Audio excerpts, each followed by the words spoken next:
আসসালামু আলাইকুম। আলহামদুলিল্লাহ, সকাল থেকে বিভিন্ন কেন্দ্র আমরা ঘুরছি, নির্বাচন চলছে। এই মুহূর্তে কিছুক্ষণ পরে নির্বাচন কিন্তু শেষ হয়ে যাবে, বহুল কাঙ্ক্ষিত নির্বাচন এটা বাংলাদেশের জন্য। সো নির্বাচন উত্তর এই জাতির জন্য করণীয় কি হতে পারে, আমি এই মুহূর্তে অবস্থান করছি লালখান বাজার। আমি শ্রদ্ধেয় মুফতি শেখ হারুন জাহার হাফিজুল্লাহ ওনার কাছে একটু জানতে চাইবো, নির্বাচন উত্তর জাতির জন্য আপনার দৃষ্টিতে করণীয় কি। আমার মনে হচ্ছে বেশ কিছু গুরুত্বপূর্ণ মেসেজ এখানে থাকবে, যেগুলো আপনারা সবাই ভিডিওটা কাইন্ডলি শেয়ার করে দেবেন এবং এই কর্মসূচিগুলো সম্পর্কে আপনার মূল্যবান মতামতগুলো কাইন্ডলি জানাবেন, বিনীত অনুরোধ করছি। আসসালামু আলাইকুম রহমতুল্লাহ বরকাত। আলহামদুলিল্লাহ ওয়াসালামু আলা ইবাদিহিল মুস্তাফা মা বাদ। প্রিয় দেশবাসী, আমি প্রথমে ধন্যবাদ জানাচ্ছি শামসুল ফাউন্ডেশনের সম্মানিত চেয়ারম্যান জনাব নাসিরউদ্দিন ভাইকে। গুরুত্বপূর্ণ যে প্রথম বার্তা জাতির উদ্দেশ্যে আমার পক্ষ থেকে এবং ওলামায়ে কেরামদের পক্ষ থেকে, সেটা হলো নির্বাচনকে কেন্দ্র করে, নির্বাচন ফলাফলকে কেন্দ্র করে কোন রকম সহিংসতা, মারামারি, হানাহানি, রক্তপাত যেন না হয়, এটা আমরা সকলে খেয়াল রাখবো।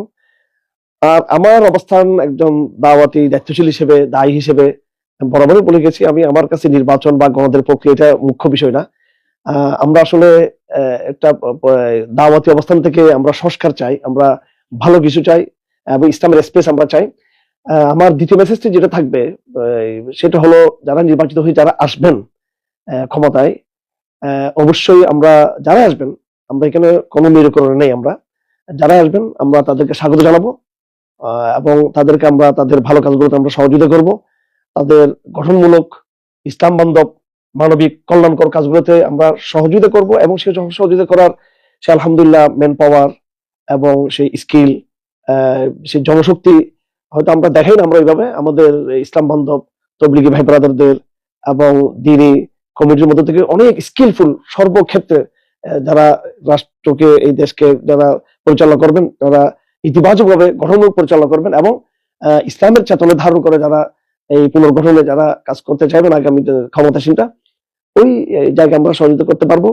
আমি বরাবরই বলেছি, আগেও বলেছি, আমাদেরকে কয়েকটা বিষয়ে খুব সতর্ক থাকতে হবে। আপনারা যারা নির্বাচিত হয়ে আসবেন, আপনাদের মাঝে যেন আবার সে ফেসিবাদী চরিত্র যেন ফিরে না আসে, আপনাদের মধ্যে যেন সে আধিপত্যবাদের গোলামি যেন ফিরে না আসে এবং শিক্ষাক্ষেত্রে মৌলিক পরিবর্তন আপনাদেরকে করতে হবে। এই শিক্ষাকে বিজ্ঞান বান্ধবতার পাশাপাশি এটার যে মূল যে চেতনা, জাতিসত্তার যে ইসলামী চেতনা, হিস্ট্রি, ওই জায়গা থেকে এটাকে আরো শক্তিশালী শিক্ষা ব্যবস্থায় পরিণত করতে হবে এবং অর্থনীতির ক্ষেত্রে খুব ভালো দুর্নীতি মুক্ত থেকে, স্বজনপ্রীতি মুক্ত থেকে, সত্যিকার আল্লাহর ভীতি, তাকওয়া এবং জনগণের সেবা, এই মানসিকতা নিয়ে যদি আপনার কাজ ক্ষমতা চালাতে চান, তাহলে আমরা রেডি, আমরা প্রস্তুত আছি আপনাদেরকে ইনশাআল্লাহ সহযোগিতা করার জন্য। ভালো কিছু হোক। আমরা প্রস্তাবনাগুলো আগে পেশ করেছি। আমরা সর্বাবস্থায় আমরা কল্যাণের প্রত্যাশী, আমরা ভালো কিছু সম্পর্কে আমরা আশাবাদী, আমরা আশাবাদী। অর্থাৎ আপনি বলতে চাচ্ছেন, যেই সরকার ক্ষমতায় আসুক, পুরো বাংলাদেশের ইসলাম প্রিয় জনগণ ওই সরকারকে সাপোর্ট করবে, যে সাপোর্ট করবে, তাদের ভালো কাজগুলো সাপোর্ট করবে এবং সহযোগিতা করবে এবং আমাদের বিভিন্ন লাইনে স্কিল আছে, আমি এটা বলছি।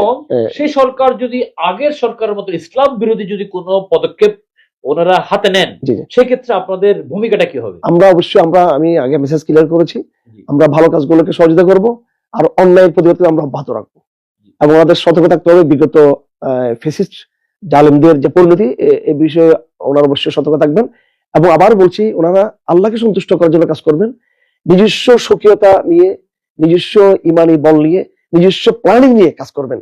বিদেশি ভয়, বিদেশি আধিপত্যবাদী শক্তির সাথে আপোষ করে চলাটাকে প্রায়োরিটি দিয়ে যেন ওনারা ভুল কোনো সিদ্ধান্ত না নেন। অবশ্যই আমি বলতে চাই যে আমাদের পররাষ্ট্রনীতির ক্ষেত্রে সম্মানজনক, ভারসাম্যপূর্ণ জায়গা থেকে খুব প্রজ্ঞার সাথে ফাংশন হওয়া দরকার। ইউরোপের সাথে, আমেরিকার সাথে, পার্শ্ববর্তী রাষ্ট্র ভারতের সাথে, চায়নার সাথে, মুসলিম বিশ্বের, আমি আগে বলেছি, এসব একটা শক্তিশালী একটা